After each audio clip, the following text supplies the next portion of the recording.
한 한국인 아이가 자신의 할머니를 만나기 위해 혼자서 비행기에 오르게 되었다고 합니다.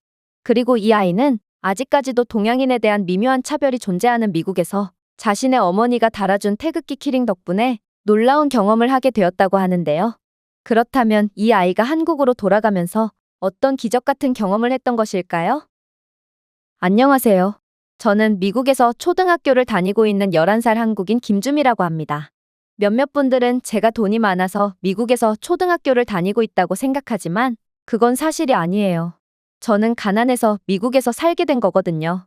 저는 텍사스주 휴스턴의 비좁은 아파트에서 엄마와 함께 단둘이서 살고 있고 아파트의 벽은 얇고 난방이 거의 작동하지 않지만 상관없었어요.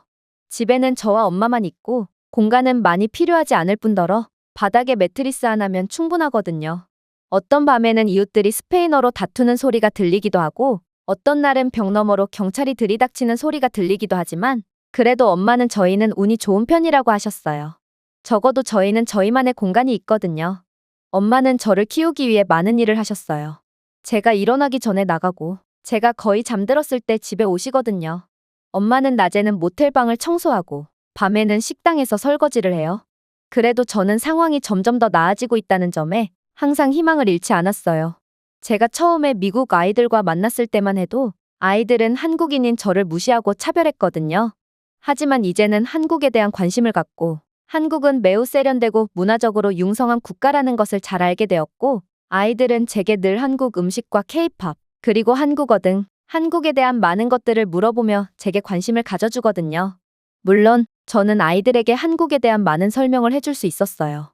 왜냐하면 제겐 부산에 사는 할머니가 계시거든요. 파란색 양철 지붕과 플라스틱 화분이 있는 작은 집, 4년 동안 보지 못했지만 저는 여전히 할머니의 옷에 묻은 참기름 냄새가 기억납니다. 그러나 이러한 제 추억은 한밤중에 엄마에게 걸려온 전화 한 통으로 완전히 박살이 나고 말았어요. 엄마는 휴대폰을 들고 있는 동안 손이 떨려왔어요. 엄마는 고개를 많이 끄덕였지만 별다른 말을 하지 않았어요. 전화를 끊고 나서 엄마는 그냥 속삭였습니다. 할머니가 쓰러지셨어. 저는 그게 무슨 뜻인지 알았어요. 엄마는 울지 않았습니다. 엄마는 걱정할 때면 항상 그렇듯이 일어나서 부엌으로 가서 물을 끓이실 뿐이었죠. 그날 밤 엄마는 어렵사리 저축한 돈으로 비행기를 예약했어요. 그런데 티켓은 달랑 한 장이었죠. 엄마는 어려운 결정을 내릴 때마다 항상 그랬듯이 저를 바라보았습니다. 그리고 침착하게 말씀하셨죠.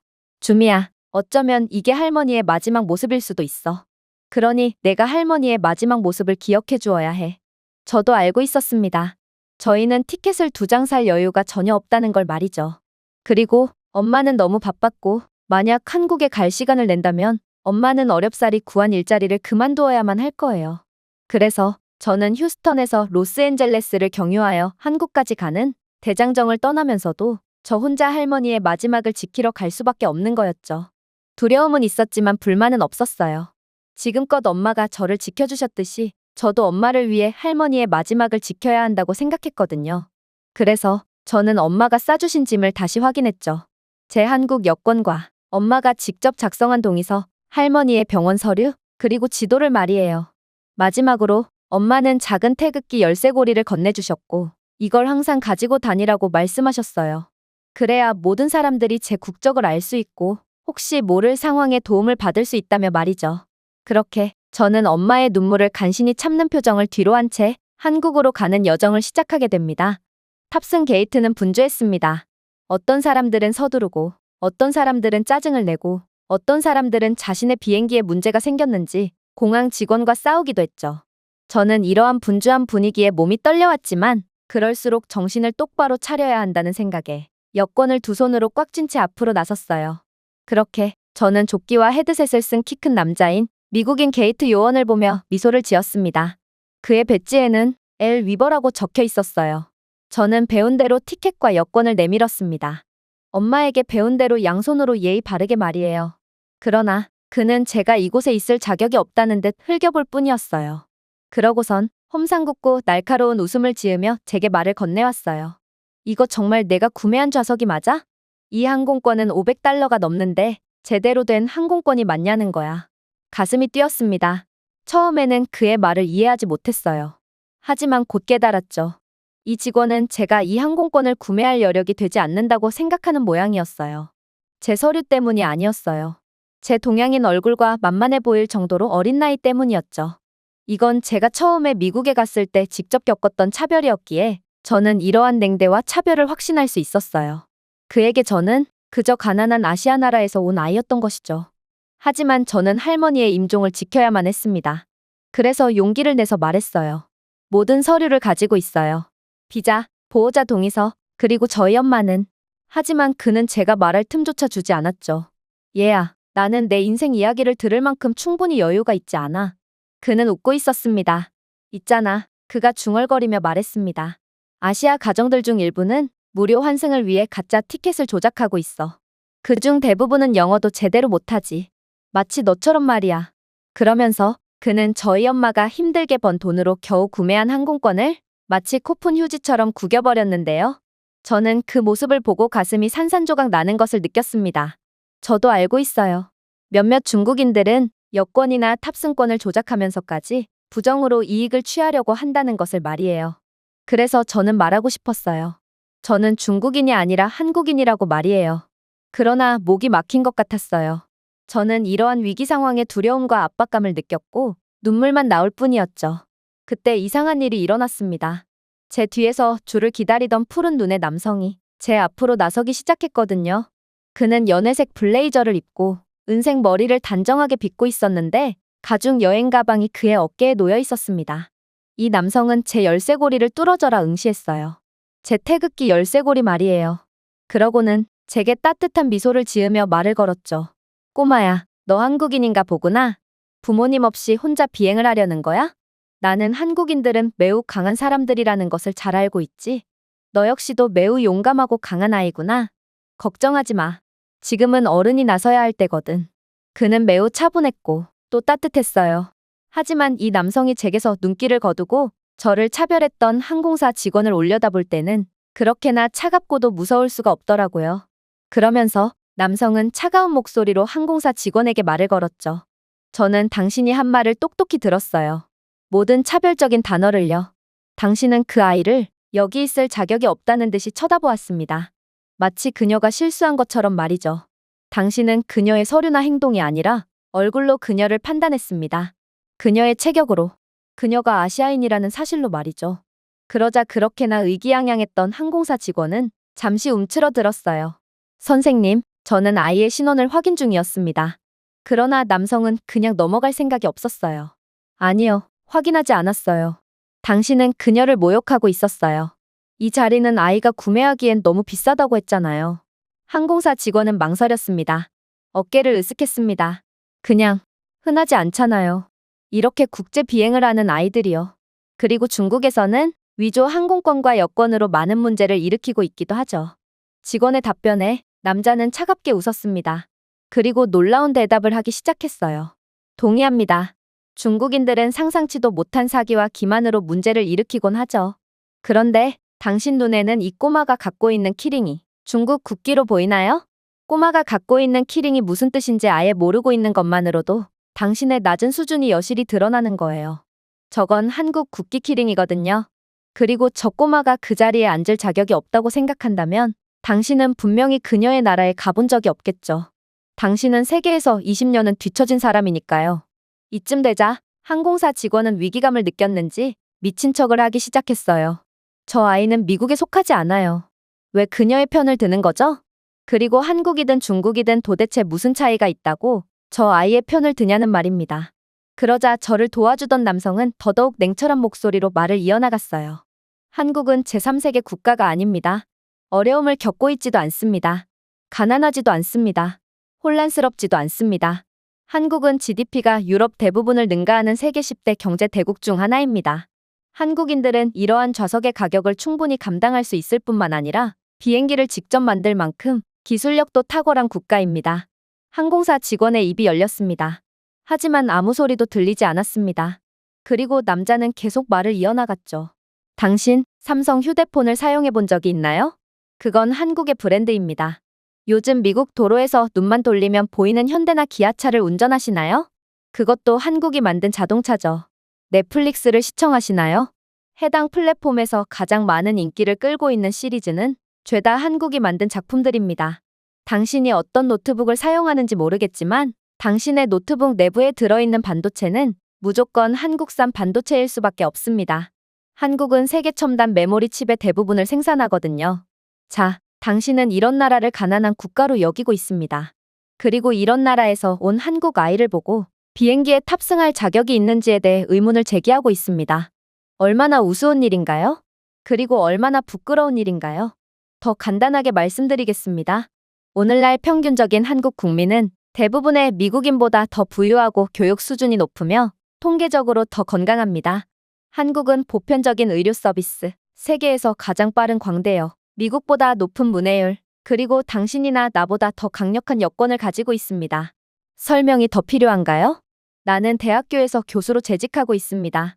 그리고 이러한 한국의 저력에 많은 학자들과 학생들이 감탄하고 있죠. 그런데 모두가 한국을 극찬할 때 오직 당신만이 한국을 얕잡아 본다는 것은 분명 당신에게 문제가 있다는 뜻이라는 것입니다. 당신은 그녀를 비행기에 태우는 것이 아닙니다. 이 항공사에 한국인 승객이 있다는 것은 행운이라는 것입니다. 저희의 소란에 이젠 많은 사람들이 몰려와 저희의 대화를 듣고 있었어요. 그리고 이러한 소란을 유심히 지켜보던 다른 미국인 남성이 나서 저를 도와주던 교수님을 거들기 시작했죠. 확실히 평소에 저였다면 이러한 소란에 그냥 못 본 채 하고 넘어갔겠죠. 물론 한국은 존중받아 마땅한 선진국이긴 하지만 저도 개인주의에 찌든 보통의 미국인 중 하나고 평소 같았으면 멍청한 차별이나 해대는 당신만큼은 아니지만 누군가가 부당한 대우를 받더라도 그저 내 일이 아니니 무시할 뿐이었을 테니까요. 하지만 저는 한국을 직접 여행해 봤습니다. 6개월 전에 말이죠. 그리고 한국을 여행해 본 저로서는 한국에서 이 한국인 아이를 도와주지 않으면 안 되는 경험을 여러 차례 하게 되었죠. 저는 27개국을 여행했습니다. 하지만 한국인들이 저를 대하는 방식으로 대우받은 적은 한 번도 없습니다. 고객으로서도 아니고 관광객으로서도 아닙니다. 인간으로서도 마찬가지입니다. 서울에서의 둘째 날 밤, 저는 남산 근처에서 길을 잃었습니다. 비가 내리고 있었어요. 휴대폰이 고장났기에 제가 할 수 있는 건 아무것도 없었죠. 그때 한 한국인 대학생이 비를 맞으며 40분 동안 저와 함께 걸으며 호텔로 돌아가는 길을 알려주었습니다. 그는 제가 내미는 현금도 거절한 채 제가 미국식의 감사 인사도 하지 못하게 했습니다. 그저 웃으며 한국에 오신 것을 환영합니다, 선생님이라고 말했습니다. 이뿐만이 아니에요. 제가 떠난 날 호텔 프런트 데스크의 한 여성이 제게 충전기를 건네주기 위해 건물 밖으로 뛰쳐나왔어요. 그녀는 저를 위해 숨이 벅찰 정도로 뛰어오더군요. 저는 제가 충전기를 두고 온 줄도 몰랐어요. 그녀가 저를 위해 뛰어온 이유는 단 하나였어요. 그녀는 제가 한국에서 나쁜 경험을 하는 것을 원치 않았다는 것. 그것 하나뿐이었죠. 이제 항공사 직원은 거의 제정신이 아니게 된 듯 보였어요. 수많은 군중들의 노려보고 있었고 결국 그는 금방이라도 눈물을 흘릴 듯 어버버될 뿐이었거든요. 하지만 한국을 여행해봤다던 남성은 멈추지 않았어요. 당신은 이미 혼자서 비행기를 탈 만큼 용감한 한국 아이를 괴롭히고 있어요. 장식용이 아니라 자신이 누구인지 정확히 알기 때문에 가방에 자신의 조국의 키링을 달고 다니는 소녀 말입니다. 오늘날 한국이 어떤 나라로 발돋움했는지 아세요? 한국은 더 이상 아시아의 모호한 나라가 아닙니다. 삼성, 현대, LG는 미국 전역을 강타하며 전자제품, 가전제품, 전기차 등을 수출하며 미국인의 삶에서 없어서는 안 될 막대한 영향력을 끼치는 나라입니다. 세계에서 가장 깨끗한 거리, 가장 빠른 기차, 가장 친절한 사람, 가장 똑똑한 학생들이 있는 나라입니다. 그래서 한국인을 무시하는 것은 단순히 무지를 드러내는 것이 아니라 뒤처지는 것입니다. 당신은 지금 지구상에서 가장 존경받는 나라 중 하나를 모욕하고 있습니다. 한국인들은 저를 그들 나라의 같은 국민처럼 느끼게 해주었습니다.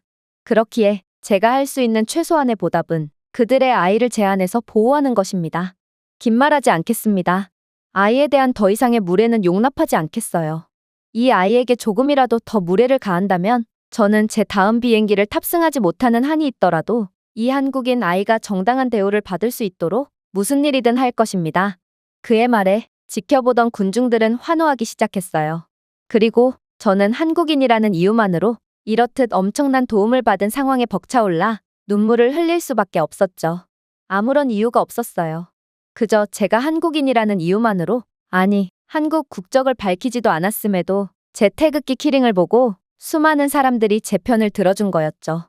이쯤 되자 제 항공권을 사정없이 구겨버렸던 항공사 직원은 얼굴이 새파랗게 질려 온몸을 벌벌 떨었어요. 그는 그가 감당할 수 없는 행동을 했다는 것에 대해 큰 후회를 하는 눈치였고, 그가 사정없이 구겨버린 제 항공권을 필사적으로 펴더니 이내 황급히 제 항공권을 스캔하려고 했죠.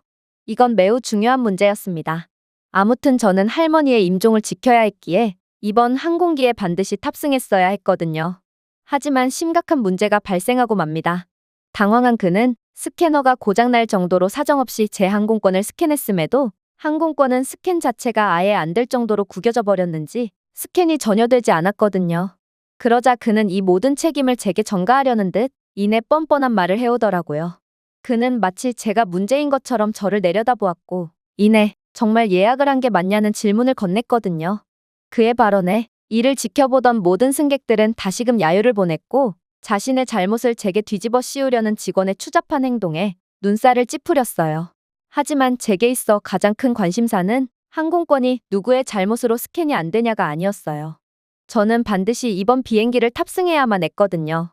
그러나 직원은 자신의 잘못을 인정하면 징계라도 받는 것인지 승객들의 야유에도 좀처럼 잘못을 인정하려고 하지 않았죠. 사실 이렇게 된다면 제 입장에서는 방법이 전혀 없었어요. 저는 미국에서 살면서 한국과 미국은 완전히 다른 국가라는 것을 잘 알게 되었거든요. 한국은 전 세계에서 가장 친절하고 신속한 서비스를 제공하지만 미국은 전혀 다르기 때문입니다. 정말로 미국은 직원이 오히려 갑질을 하는 경우도 많고 항공사 측도 굼떠서 제게 즉각적인 도움을 제공하지 않을 가능성이 크거든요. 그래서 저는 너무나도 초조한 마음에 결국 눈물을 흘리고 말았어요. 분명히 제가 아는 미국이라면 제 이번 여행은 그대로 망해버린 게 분명했거든요. 하지만 그때 정말 믿기지 않는 상황이 펼쳐지기 시작했습니다. 몇 피트 떨어진 곳에서 조용히 있던 두 번째 게이트 요원이 앞으로 나섰고, 이내 그녀는 이어피스에 무언가를 속삭이며 재빨리 고개를 끄덕였거든요. 그런 다음 그녀는 저를 똑바로 바라보며 말했습니다. 얘야, 걱정하지 말렴. 나는 내가 무엇을 걱정하고 있는지 잘 알고 있지만 내가 우려하는 그런 일은 일어나지 않을 거야. 말하긴 부끄럽지만 그건 내가 한국인이기 때문이지. 미국은 자본주의를 대표하는 국가답게 우리에게 쓸모가 있는 나라는 우대해주는 반면 쓸모가 없는 나라엔 국물도 없는 국가야. 그러나 한국은 우리에게 아주 중요한 국가고 아마 한국인인 내게만큼은 신속하고 즉각적인 대응을 해줄 거야. 솔직히 저는 처음에는 그녀가 대체 무슨 말을 하는지 이해하지 못했습니다. 그녀의 말을 이해하기엔 저는 아직 너무 어렸거든요. 그러나 저는 곧 상황을 어렴풋이 이해할 수 있게 됩니다. 왜냐하면 이 여성 직원이 누군가와 무전을 주고받은 지 얼마 되지 않아 양복 차림에 꽤 높은 직급인 것처럼 보이는 남성이 제게 다가왔거든요. 그러면서 제게 이름과 여권 등 이것저것을 요구하더니 이내 곧바로 항공권 하나를 새로 재발급해 주었죠. 정말 놀라웠어요. 이곳 항공사줄에는 수많은 사람들이 각기 다른 이유로 항의를 하며 소란을 벌이고 있었고, 그럼에도 고객 서비스라는 개념이 전혀 없는 미국 항공사는 승객들의 불만을 들어줄 생각을 안 했거든요. 그런데 오직 제게만 이러한 신속한 서비스를 제공해주다니 이건 정말 이상한 상황이었어요. 그리고 이러한 놀라운 상황에 대해 저를 차별했던 직원은 이내 뭐가 그렇게 억울한지 잔뜩 성난 표정으로 목청을 높이기 시작하더군요. 정말 이러기입니까? 이러면 제가 잘못을 했다는 게 기록으로 남아서 징계를 피할 수가 없게 되잖아요. 도대체 이 동양인 아이가 뭐라고 이렇게나 특별 대우를 해주는 겁니까? 아무리 제가 잘못한 일이지만 그래도 한 번쯤은 같은 회사 직원의 편을 들어줄 수도 있는 거 아닙니까? 그러나 제게 항공권을 재발급해준 남성은 매우 침착했어요. 그리고 잔인하리만큼 냉정하게 항의를 하는 직원을 묵사발내기 시작했죠. 이봐, 잘 들어. 우리 항공사가 지금 한국과 얼마나 깊은 관계를 맺고 있는지 알아? 한국이 없으면 우리 항공사는 곧바로 무너질 정도라고. 멍청한 놈, 아직도 모르겠어? 환태평양 수익률의 거의 40%가 인천국제공항을 오가는 노선에서 발생할 뿐더러 우리는 한국과의 여러 화물 계약을 통해 추가적인 중요한 수익도 계속해서 창출하고 있어. 심지어 우리의 1등석 스위트룸은 죄다 한국인들로 가득 차 있는데 도대체 이런 중요한 나라를 가난하다고 비하하는 건 무슨 얼빠진 짓거리야? 그리고 우리 비행기의 기내 기술, 터치스크린 엔터테인먼트, OLED 디스플레이 패널 등은 전부 삼성과 LG 등에서 만든 제품이야. 비행기의 내비게이션 모듈과 엔진 내열 복합재까지 전부 다 한국산이지. 이제 알았어? 한국이 없으면 우리 항공사는 존재 자체를 할 수가 없는 셈이라고. 한국이 없으면 우리 항공사는 계약을 잃고 명성을 잃고 동아시아 경제 전체에 대한 접근성을 잃게 될 것이고, 이건 이 한국인 아이에 대한 친절함이 아니라 우리의 생존을 위한 필사적인 발버둥이야. 그러길래 왜 다른 국적자도 아니고 한국인을 건든 거야? 그리고 징계라고. 너 말 잘했다. 내 차별 행위는 단순히 징계로 끝나지 않을 거야. 왜냐하면 그저 단순한 징계를 내렸다가 다른 한국인들에게 반발을 사서 한국에서의 우리 항공사에 대한 이미지가 실추되기라도 한다면 우리는 괴멸적인 피해를 피할 수 없을 테니까 말이야. 그랬습니다. 그렇게나 굼뜨고 불친절한 서비스를 제공하기로 악명 높던 미국 항공사가 오직 제게만 신속한 대응을 해줬던 건 그저 제가 자랑스러운 한국 국적을 가진 한국인이기 때문인 거였습니다. 그야말로 미국은 자본주의의 논리 때문에 제게 완벽한 대응을 해줬던 거였죠. 또한 이 상급자 직원의 말대로 저를 차별했던 직원에 대한 징계는 즉각적이고 강력하게 집행되었어요. 곧바로 양복 차림에 은색 배지를 찬 소름 돋을 정도로 차가운 인상의 여성이 다가오더니 이내 냉정한 목소리로 말을 해왔거든요. 저 사람이 한국인 미동반 미성년자를 처리한 요원인가요? 그녀의 목소리는 차분했습니다. 너무 차분했어요. 그리고 비행기를 탈 자격이 없다는 듯이 저를 쳐다보며 제 티켓을 구겨버린 그 남자는 얼어붙은 채 서 있었죠. 당신은 한국 여권 소지자를 잘못 처리했습니다. 라고 그녀는 말했습니다. 당신은 승객의 티켓을 임의적으로 변경하고 탑승 지연을 초래했으며 다른 승객들 앞에서 근거 없는 언어적 비난을 했습니다. 당신은 한국 국적자를 무시했습니다. 그는 변명하려고 노력했습니다. 그냥 어린아이였어요. 그녀는 앞으로 나섰습니다. 아니요. 한국 시민이었어요. 그리고 당신이 한국과 관련된 후폭풍을 감당할 수 있을 것 같나요? 서울에서 온 VIP들이 이 터미널을 얼마나 이용하는지 이해하시나요? 매일 인천행 항공편이 몇 편이나 운항되는지 아시나요? 이 영상이 한국 언론에 퍼지면 어떻게 될지 아세요? 그는 침묵했어요. 우리는 한국과 전략적인 관계를 맺고 있습니다. 그리고 당신은 그것을 파괴했습니다. 그녀는 그의 앞에 서서 분명히 말했습니다. 배지 철수, 권한 정지, 오늘 터미널 밖으로 호송됨. 즉시 발효됨. 그는 더 이상 변명하지 못했습니다. 그는 그럴 수가 없었습니다. 그의 얼굴은 마치 몰래카메라에 잡혔다는 것을 방금 알게 된 사람처럼 창백했습니다. 다른 직원들은 그를 변호하지 않았어요. 아무도 하지 않았죠. 그는 결국 강제로 자리에서 떠나게 되었습니다. 그의 무전기는 빼앗겼습니다. 그의 배지가 그의 옷깃에서 떨어졌습니다. 사실 미국에서의 인종차별은 매우 미묘합니다. 그것은 숨겨진 듯 미묘하고 결국 막을 수가 없죠. 그러나 이번은 아니었어요. 이번에는 규칙이 바뀌었습니다. 제가 울어서가 아니었어요. 제가 어린아이라서도 아니었죠. 하지만 제가 어느 나라에서 왔는지가 중요했어요. 한국은 더 이상 사람들이 외면할 수 있는 나라가 아니기 때문입니다. 제가 처음 미국에 왔을 때에 비해서도 완전히 달라진 위상을 보이는 그런 최고의 선진국이 되어버린 것이죠. 제 조국인 한국은 기업들이 보호하는 국가입니다. 글로벌 항공사들도 불쾌감을 주기 전에 두 번 생각하는 나라입니다. 한국은 더 이상 아시아에 있는 고요한 나라가 아니기 때문입니다. 세계적인 국가였죠. 저는 재발매된 탑승권을 손에 들고 서 있었습니다.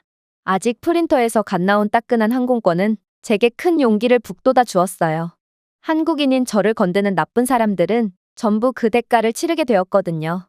제가 비행기에 탑승하기 위해 이동할 때도 제 키링을 본 많은 사람들은 제게 미소를 짓거나 호의적인 눈빛을 보내주었어요.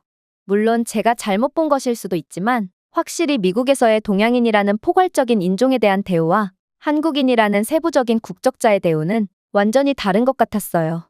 아무리 동양인에 대한 반감을 가지는 사람들이더라도 한국인에 대한 대우는 놀라울 만큼 확실했거든요. 그렇게 저는 드디어 비행기에 탑승하게 되었습니다. 친절한 승무원 언니는 제 항공권을 스캔했어요. 그리고 그녀는 약간 몸을 구부리고 거의 속삭이는 목소리로 말했어요. 좋은 여행 되세요, 김주미 양. 당신을 환영합니다. 다른 승객들에겐 무표정으로 응대하던 승무원 언니는 오직 제게만 친절한 인사를 건네줬고 저는 괜히 특별한 사람이 된 것 같은 기분에 다시금 기분이 좋아졌어요. 그렇게 저는 자리에 앉았죠. 비행기가 덜컹거리면서 이륙할 때는 두려우면서도 설레는 감정을 느꼈어요. 비행기가 추락하면 어쩌지 하면서도 하늘을 날아간다는 생각에 뭔가 제가 하늘 위의 천사가 된 것 같은 기분이 들기도 했거든요. 그리고 이젠 아무도 한국인인 저를 건들 수 없다는 생각을 하니 마음이 더욱 편안해지기도 했죠. 그러나 그건 제 착각일 뿐이었습니다. 대부분의 사람들은 한국인인 저를 좋아해 주었지만 아직 미국에서는 보일 듯 보이지 않는 미묘한 차별이 남아 있었거든요. 그리고 기내식 시간에 이러한 미묘한 차별은 시작되었어요. 미국인 승무원들은 치킨과 파스타 중에 하나를 선택하라며 기내식을 나눠주고 있었는데 제게는 무슨 음식을 원하는지 묻지도 않고 그저 일회용품에 담긴 수상한 음식만 던져주고 가버렸거든요. 솔직히 저는 이게 차별인 줄도 몰랐어요. 그때는 기내식이라는 게 뭔지도 몰랐고 그냥 생각지도 못했던 음식을 받아서 기분 좋게 먹으려고 했을 뿐이었죠. 그런데 눅눅한 일회용 용기 안에 든 음식은 조금 이상했어요.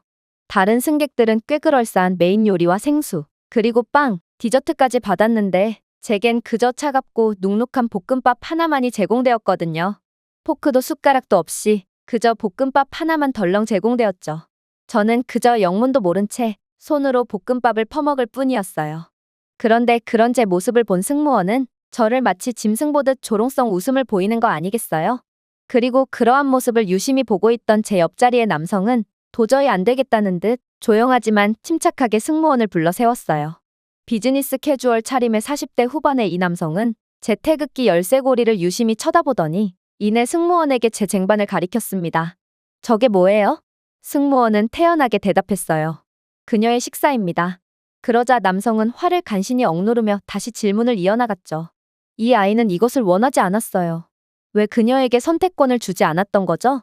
그러자 승무원은 잠시 망설이더니 간신히 대답을 이어나갔어요. 그녀는 미성년자이고 프로필에는 아시아인이라고 적혀 있었어요. 그녀는 외국인이라서 영어도 잘 못할 테죠. 그래서 저희는 아이를 위해 음식을 대신 골라준 것입니다. 중국의 음식인 볶음밥을 말이에요. 그러자 남성은 분노를 간신히 참으며 말했어요. 당신은 이 아이가 어디 출신인지 물어봤어요? 왜 그녀가 중국인일 거라고 확신하는 거죠? 그리고 이 아이가 영어를 할 줄 아는지도 모르면서 왜 당신 멋대로 아이를 판단하는 건가요? 결정적으로 당신은 아이에게 폐기 처리되어야 마땅한 싸구려 음식을 제공했으면서도 숟가락도 제공하지 않았고 음식을 손으로 겨우 먹는 아이를 비웃기까지 했어요. 당신은 변명할 여지 없이 아이를 차별한 거라고요. 저는 그제야 제가 겪은 경험이 미묘한 차별의 경험이었다는 것을 인지하게 되었습니다. 아무래도 승무원은 저를 중국인이라고 착각한 모양이었어요. 승무원은 자신의 차별이 들킨 상황에 안절부절 못하며 당황스러워했는데요. 하지만 제 옆자리의 남성은 이쯤에서 그만둘 생각이 전혀 없어 보였습니다. 당신의 당황스러워하는 모습을 보니 당신도 현재 한국이 전 세계적으로 얼마나 큰 영향력을 끼치고 있는지 잘 알고 있는 모양이네요. 만약 이 항공사에서 한국인을 차별했다는 소문이 퍼지게 된다면 한국의 경제력에 의존하는 이곳 항공사는 상당한 손실을 보게 되어 당신은 이러한 매출 급감에 책임을 지고 일자리를 잃게 되겠죠.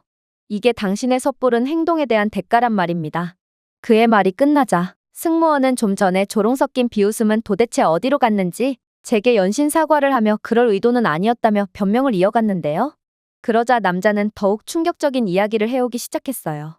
그리고 굳이 한국이 전 세계적으로 막대한 영향력을 끼치는 국가가 아니더라도 당신은 절대로 한국을 무시해선 안 돼요. 왜냐하면 한국과 미국은 특별한 인연이 있는 국가거든요. 제가 이 한국인 아이를 도와주는 이유도 이와 관련이 있어요. 제 할아버지는 한국 전쟁에 참전하셨거든요. 참전 용사 소리에 기내에 있던 모든 승객들은 남성의 말에 귀를 쫑긋 세웠어요. 미국은 참전 용사를 존경하는 사회적 분위기가 있고 참전 용사의 가족들에게까지도 어느 정도의 대우를 해주는 문화가 존재하거든요. 할아버지는 한국에 대한 이야기를 멈추지 않으셨어요. 하지만 전쟁 때문만은 아니었어요. 할아버지에게 일어난 일 때문이었죠. 부산 근처에서 치열한 전투를 벌이던 중 할아버지는 부대에서 분리되었습니다. 할아버지는 부상을 입고 낙오되어 죽음의 두려움에 떨었습니다. 할아버지는 한국어도 몰랐고 무전기도 없었고 도움을 받을 수도 없었죠. 그러나 죽음의 늪이 코앞까지 다가온 상황에서 한국 소년이 할아버지를 발견했습니다. 그는 15살쯤 되어 보이는 어린 소년이었다고 했어요. 저는 심장이 부드럽게 두근거리며 귀를 기울였습니다. 그 소년은 도망치지 않았어요. 그는 할아버지를 돌려보내지 않았어요. 대신 모든 것을 걸었어요. 그는 말도 안 통하는 죽어가는 할아버지께 음식과 약, 담요를 가져다 주었어요. 비록 자신이 먹을 수 있는 양조차 거의 없었지만요. 그리고 이틀 후 그 소녀는 할아버지를 안전한 곳으로 데려갔어요. 남자는 잠시 멈춰서서 눈을 살짝 반짝였습니다. 할아버지가 그에게 물었습니다. 왜? 왜 낯선 미국 군인을 돕느냐? 처음 보는 모르는 사람을 도대체 왜 목숨을 걸고 돕는 거냐? 그러자 그 한국 소녀는 한국을 도와주러 온 사람들이니 나도 마땅히 목숨을 걸고 당신들을 돕겠다라고 간단히 대답했습니다. 물론 번역이 정확하진 않았지만 소년의 뜻은 정확하게 할아버지께 전달되었다고 했어요. 그는 이제 분명히 감정적으로 심호흡을 했습니다. 할아버지는 그 소년의 용기 덕분에 무사히 집으로 돌아오셨습니다.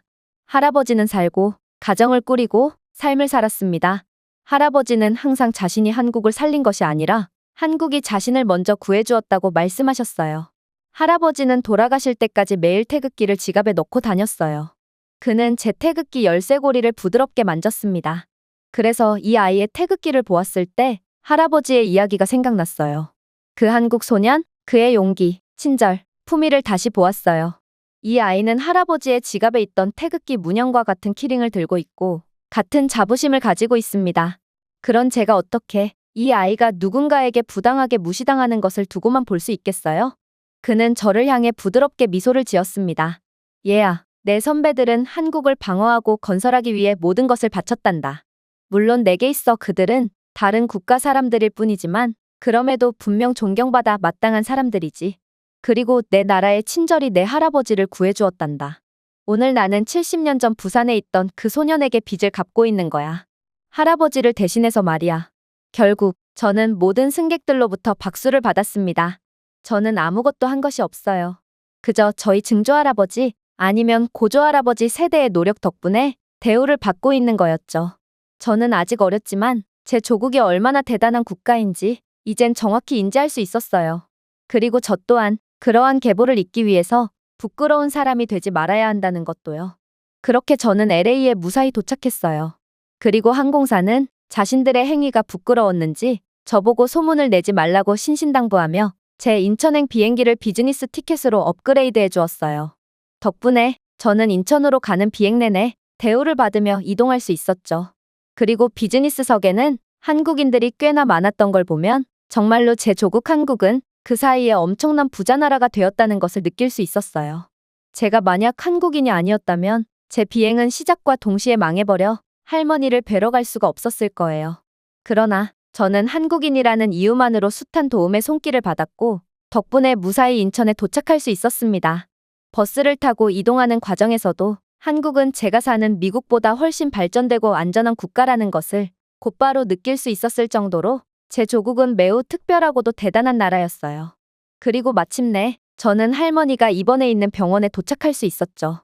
할머니는 하얀 시트 아래 작고 연약한 상태로 누워 눈을 감고 부드럽게 숨을 쉬고 있었어요. 그러나 제가 도착하자마자 할머니는 제 존재를 귀신같이 눈치채셨고 할머니의 눈은 긴 겨울이 지나고 꽃잎이 펼쳐지는 것처럼 천천히 떠졌습니다. 할머니는 저를 보았고 순식간에 눈물로 가득 찼습니다.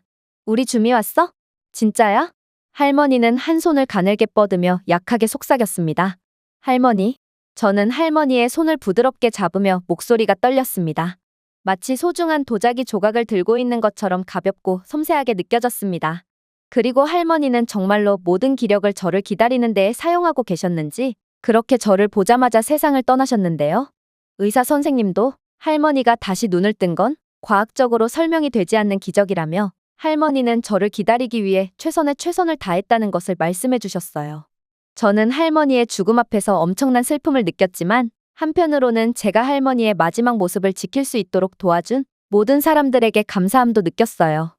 저는 물론 혼자서 머나먼 여정을 성공했지만 제 내면 깊은 곳에서는 여정을 떠나왔던 건 저만이 아니었다는 것을 알고 있었습니다. 모두가 함께했습니다. 미국에서 저를 위해 일어섰던 낯선 사람들, 한국을 기억하고 국기를 기리며 자부심을 지켜준 사람들의 친절함 등 이제 저는 제 작은 여정이 저나 할머니에 관한 것만은 아니었다는 것을 깨달았습니다. 그것은 우리 모두에 관한 것이었습니다. 모든 한국인들이 어디서나 우리의 친절함, 용기, 자부심에 묶여 있었고 결국 한국 국적자라면 누구에게나 존경받는 지금의 상황을 만들어낸 것이죠. 제가 준비해온 내용은 여기까지입니다.